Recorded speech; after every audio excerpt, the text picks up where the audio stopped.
এই বাগমুন্ডা নেচার ক্যাম্পটা কিন্তু পিওর ওয়াইল্ড, একদম পুরো ফরেস্ট জঙ্গল চারিদিকে।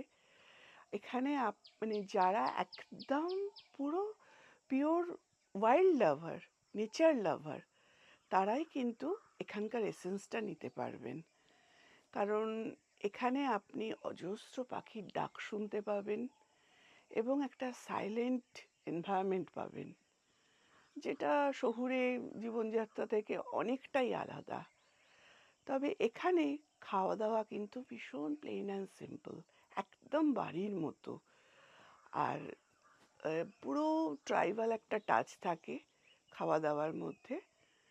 তো এখানে যদি আপনারা এসে মনে করেন আমরা বিরিয়ানি খাবো কি আমরা মাটন খাবো, সেটা কিন্তু ইম্পসিবল, সে জিনিসটা পাবেন না।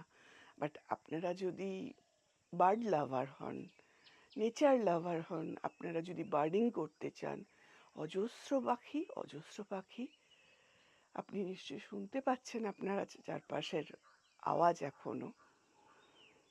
আর এখানে বললে আপনাদের হয়তো যেটা দেশি চিকেন বলে, দেশি মুরগির, সেটা অ্যারেঞ্জ করে দেবে, সেটা আপনাদের এক্সট্রা কস্ট দিয়ে দিতে হবে, এরা অ্যারেঞ্জ করে দেয়। এই অবধি আপনারা লাক্সারিটা পেতে পারেন, বাট এর বাইরে কিন্তু পুরো শান্তি, পিওর ব্লিস।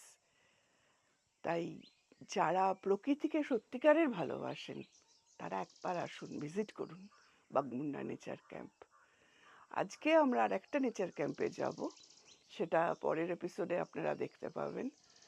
সেটাও তার নিজস্ব গুণে, সত্তা, মানে কি বলবো, নিজস্ব মানে এসেন্সে সেটাও ভরপুর, সেটা ওখানে গিয়ে দেখাবো।